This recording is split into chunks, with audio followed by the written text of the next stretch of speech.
Hello, my name is Tarmack, and let me show you Enter the Gungeon. So this little title is done by a company called DodgeRoll, published by Devolver Digital, which is the same group that gave us Hotline Miami.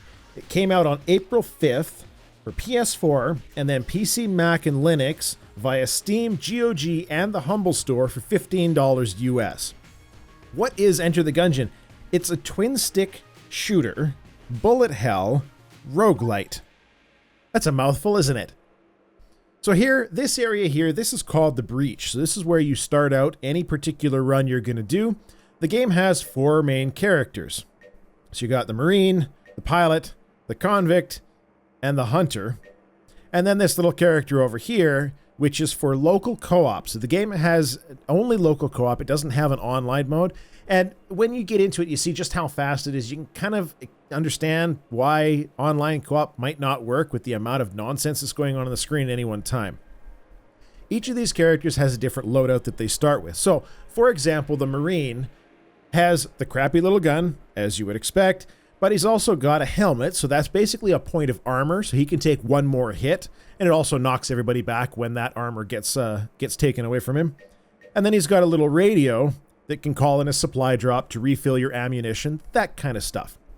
So let's get into it. I'm going to use the Marine because I like him, mostly because I'm terrible at these games, and that armor gives me 1 extra hit so that I don't fail too soon. So the game plays just like any other roguelite, bullet hell, shooter, twin stick shooter kind of thing that you would normally play. WASD on the keyboard to move around, mouse that aims, left click to shoot, which is all wonderful, and then right click is, aptly enough, a dodge roll, the company that made the game. It does have full controller support, but myself personally, I prefer playing with just the mouse and keyboard. That's the way that I am. I like the accuracy of it better. All right, moving along through the areas. So just to explain some more about how some of the abilities and bits and pieces work. Of course, your job is to kill any enemies that happen to show up, which is as expected. Now, you do have ammunition, so you are going to have to reload. You can do that either by pressing R on the keyboard, or just keep clicking on the left mouse button when you run out of ammunition, and it will work. There, we got ourselves 2 points of armor, which is excellent. So up in the top left, we've got our hearts, which are, again, aptly enough, bullets. The whole bullet theme is very consistent throughout the entire game. Each of those things, those little hearts up in the top left, is 2 hits worth. And then, of course, we've got our 2 armor points. The blue bullets up there, well, this is interesting. I haven't run into this area before. The blue bullets up there are kind of like an area clear. So you'll see when there's crazy amounts of bullets on the screen, you can clear them and knock everybody back, and they are a consumable sort of item. What is this? Oh, the statue fills you with a sense of foreboding. Remain. So this looks like a challenge room of sorts, which is all kinds of excellent. Gotta make sure we're not failing too miserably in the first video that I've put out publicly on the game. Alright, so let's use that blue bullet. You can see we get ourselves... Oh, so close. And I did end up actually getting hit, unfortunately, but that's okay. So let's do a little bit more. Oh no, I got hit again. Crazy nonsense. So one of the things about the dodge roll that's actually really quite unique and wonderful is that it includes invincibility frames. So until your characters actually hit the ground, you are invincible from being hit by the bullets. So you can dodge over top of, a line of bullets and that kind of stuff to make sure that you're going to be okay. Like this. Oh no, I got hit. Curses, foiled again. This big guy is a bit of a pain. So there we jumped over the bullets, which is wonderful. Finish him off. So this is kind of like a boss room, which is sort of, not a boss room, a challenge room. Ah, excellent. So we got ourselves a chest. Let's see what this gives us here. Shotgun Cola, speed up. So we're going to move around a lot faster. That's excellent news. But you can see we lost ourselves our armor and a couple of hearts, which is unfortunate. Now, how I opened that chest is just using E on the keyboard. That's your interact. It also works when you're running into an NPC, when you've got NPCs in the area. That's also how you're going to be able to talk to them. And you will find NPCs. I have found several. There's one that was kind of a game show sort of thing. There's a lot of variety I found so far in the title, which is excellent to see. Variety being the spice of life. And of course, you know, a game like this benefits from having a lot of items, a lot of guns. In this particular case, this game has a ridiculous number of guns, which I'll show you a little bit later. Oh, did we clear out that area? Excellent, we did. So, at the end there, you saw there was a bunch of shell casings that came at me. So again, just to go over some more stuff in the UI, up in the top left, we've got ourselves our keys. So this is how you open locked chests. So in the previous area we were in, that chest wasn't locked. We've got ourselves bullet casings, which is our currency. So the areas that you're going to be in, you're going to find stores. And of course, you can use your currency to then buy items like hearts, armor, ammunition, new types of guns, those sorts of things. And one of the other unique things about this game that I've found that I really enjoy, something that a game like The Binding of Isaac suffers from, is when you've cleared out areas, you have to kind of run back through to get to other areas in the game. You have to physically run. In here, you can teleport around. So let's say we want to go back over here to this question mark. You open up your map with the tab, and any area that you've cleared that has this sort of 6-shooter barrel structure, you can just click on it, and it'll pop you over to that area so that you can move along.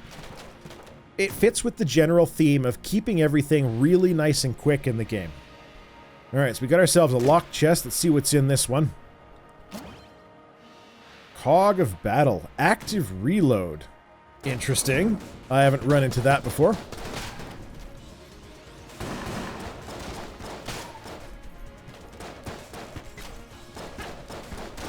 So, that's interesting. Okay, so here's an interesting little thing then. This is something I haven't run into, but if you ever played Gears of War, you know that when you're reloading, if you click at exactly the right moment, so right here on our reload bar, you see there's a line so that you can reload just that little bit faster. Quite clever. I like that myself. Now, the interactable bit, so you press E to interact with things, and there are stuff in the different levels that you can interact with. The tables are something that you can do, so you can just pop that table up and hide behind it. It'll take a certain number of shots before it actually goes away, which can be incredibly useful in making sure that you yourself do not die. Alright, did we clear that area? We did. Excellent. Keeping on moving through. Okay, this is our boss room. Now I want to leave that for just a little bit later. Of course, you want to be as powerful as you can be before you go after your boss. Whoa, that was close.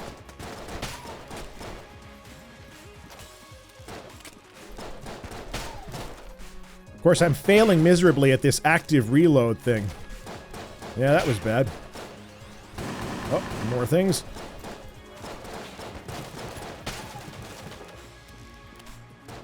I really quite enjoy the speed of the game. That's one of the things that is just so different. Because I played a fair amount of The Binding of Isaac. I was never any good at it.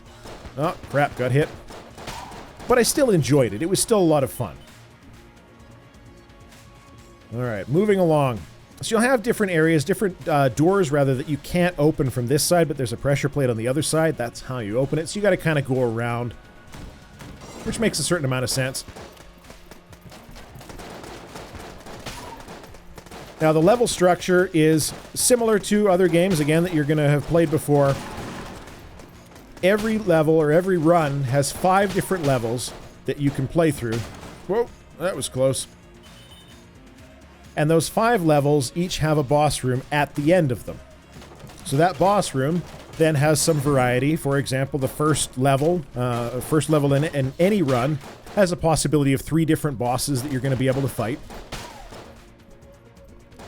And then, again, different variety going forward. Playing levels in the later game. Oh, that's getting close. Ah, I actually hit the active reload. Go me.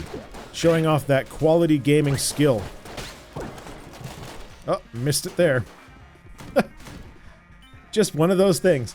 Now, unfortunately, here's another lock chest. We don't have another key, so we can't open that. We'll just go ahead and pop this sort of pressure plate to open that room up. So we've got another room up here. I'm kind of hoping that I can find ourselves the shop, and I can show you that bit.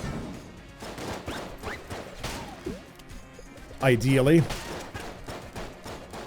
Yeah, this active reload stuff is causing me some trouble. Excellent. Got ourselves a half heart. Ah, here he is. Here's our store. So you can pop in here. What do we got here? There's a grappling hook. That's excellent. Armor for 25. Half heart for 20. A key. So I can grab the key and maybe go back and get that chest because I don't have another gun yet, which is sort of disappointing. But just for giggles, if you shoot in here, he gets all mad at you and actually he'll pop out and start firing at you, which is, you know, kind of unique. Just a little bit different. It turns out that I missed one of those blue bullets in this level. Let's go back and grab that real quick and make sure we're as well equipped as we possibly can. So we'll go ahead and open that green chest. We're going to hope for a gun, and then we'll go take on the boss. What is this? The hammer. Many bullets. Alright, that's much better than our starting pistol. We can at least give it a try. See how this boss battle treats us. Open ye skull. Let's chat with our boss.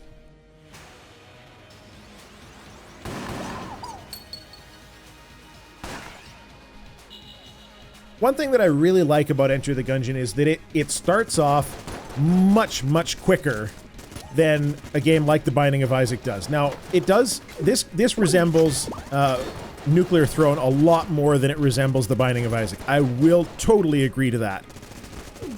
However, more people are familiar with The Binding of Isaac, so it just makes sense as a better comparison that people are actually going to be familiar with.